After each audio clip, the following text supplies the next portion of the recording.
Hello, I'm Guido Porro, Managing Director of Euromed, Dassault System. Well, good afternoon, and thank you very much for talking to Breaking Travel News today. We're here on the Swiss Pavilion at Expo 2015. Well, I believe you've been closely involved with capturing and presenting this pavilion to viewers around the world. Perhaps you could tell us about that. Yeah, actually, it's a great chance for us to give a great example of our purpose. That is, at the end of the day, just providing virtual worlds in order to optimize, to harmonize product, nature, and life. And this is the best way to go for it, because the Swiss Pavilion in itself, it's a clear sign of what is happening on the world at worldwide level in terms of sustainability. Actually, our purpose is really to use what we call as a virtual world in order to provide to the final customer everything that is related to the experience of the service and the product that they are going to buy. In this case, they are going to buy something at the end of the day. They are going to experience what is happening in the Swiss Pavilion. And we are going to provide this through what we call the virtual tour. So you can go to the website and to prepare the visit, or to have a look. If you have not the chance to come here, you have the chance to go there and really feel a bit of the spirit that you are going to touch really here in the location of the Swiss Pavilion. But the Swiss Pavilion is just the beginning. I believe you have intentions to capture the whole of Expo here in Milan. Actually, we have already done. If you go to a website and you Google it a bit, virtualtour.expo2015.org, you are going to find, I would say, 95% of the entire Expo using what we call the CAD drawing. But we are going to make much more. In a few days from now, we are going to make the entire site of Expo 2015 with the same super high quality, I would say photographic quality, that we used from the technological point of view for the Swiss Pavilion. And again, it's not just a matter of reproducing in a real way the reality. It's more to introduce new meaning to the reality, new information, giving the chance to the people to, let's say, have the feeling on how to love the site that they are going to visit well in advance. Again, to prepare well and to love in advance what they are going to see. That's great, we believe. And I believe the values of your company are very much in line with those of Expo, sustainability and looking very much to the future. It was an exciting opportunity to come here to Milan in Italy to showcase what you could do. Yeah, that's really true. We found since the beginning a great attachment, a great link, great commonalities between the spirit of Expo 2015 and the purpose that I mentioned before, harmonizing product, nature, and life. This is all about sustainability, and this is all about giving the chance to the final consumer to be part of this sustainability effort. That is exactly the spirit of the Swiss Pavilion, but also many other pavilions here. So this kind of link was exactly the one that we try to develop in all the steps of the virtual tour that we are doing. And all in all, we have so many examples in terms of what we are able to provide in terms of company, in terms to help this kind of concept of sustainability. Yeah, as you mentioned, your skills are very much transferable across the tourism industry. I believe you're also closely involved with aviation, for example, modelling the interiors of aircraft. That's a very competitive industry. People are very keen to differentiate themselves, especially in the more luxury classes. Is that something you're able to help with? Yeah, it's true, and actually the large majority of people tend to not to evaluate very much which is the technological component of this effort.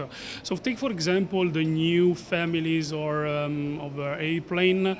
At the end of the day, everybody wants the different level of humidity, windows that are bigger, larger, and then they want much more electronics. This kind of stuff seems to be quite usual because you have it at home. But then, if you're going to include this in an object that is flying, it makes a lot of difficulties from the technological point of view. This is exactly the place where we are bringing the right technology in order to give to the baby that is flying in an intercontinental flight, as I said before, the right level of humidity in order to be perfectly fine at the end of the flight. These are the kind of differentiators that are a bit more soft. You cannot imagine immediately that you are experiencing really something completely different, but after 10 hours of flight, I can tell you, this is something that makes real sense. And the level of technological component, like for example the development of what is called composites, is so tough to be managed that needs really the platform, we call it 3D experience platform, in order to be fully well developed from the technological point of view again. Staying with tourism, I believe you offer a unique opportunity almost for visitors to travel back in time. You're able to recapture or recreate historical periods and present those as well. Is that something you could tell our viewers just a little bit about? From the technological point of view, was something interesting to make because it was a bit a kind of lateral thinking compared to what we are used to do, with a very strong engineering attitude. But it was great because it's giving also the chance to give to the people that are around us in the business community, but also the final consumer, to get the spirit of the System. For example, we have done this Paris build up from the scratch from the virtual point of view. That was great to communicate how much we are attached to our legacy from the historical point of view and how we can contribute to the society from this point of view. That was a great experience that we enjoyed very much and had a great success. Just perhaps taking a step back, I believe the whole company has just relocated officially, legally to Europe. Perhaps you could tell us a little bit about the motivations behind that decision. Yeah, that's a very good question because actually it goes to the core of our business that is more and more at international level. Yes, we started at the very beginning as a French company, but then very fast we moved in a very international environment, both from the R&D point of view. If you look at the R&D people that we have are widespread all over the world. If you look at the sales people are all over the world. If you look at the competency, the large majority of our people are used to travel a lot and to bring experience from one country to the other. So the fact that we decided to, with this move, to have a European legal framework was not only related to bureaucratic stuff. I would say that bureaucratic stuff is really the minor point. It was really related to the fact that we gave to the business community a clear sign of internationalization. And I can touch every day that this is very well received by our customer all over the world. I'm responsible for Turkey, for example, Israel as well, Italy as well. So that's great. I think it was a very smart move.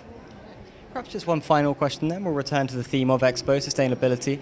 You've also been looking at the GEOVA, am I saying that correct, project? It allows you to examine the future of cities perhaps and the architecture there. Perhaps you could tell our viewers just finally a little bit about that. Yeah. Actually, GEOVA, and more importantly in this specific case, what we call the project 3D Experience City, is one of the things that is very relevant for other people that are traveling a lot, specifically in cities.